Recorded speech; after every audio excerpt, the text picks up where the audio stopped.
them because they don't have to bring another camera guy with them. Yeah, Foster's great.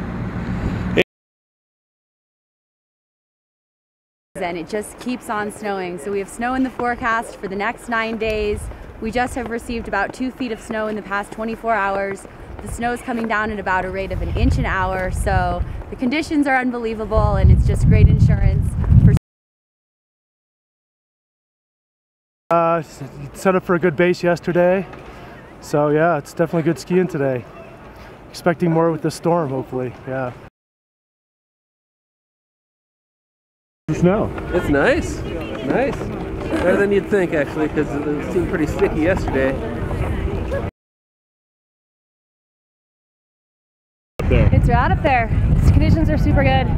I just went up to Funitel. Visibility's a little bit kind of brutal up there, a little bit windy, but the snow's awesome.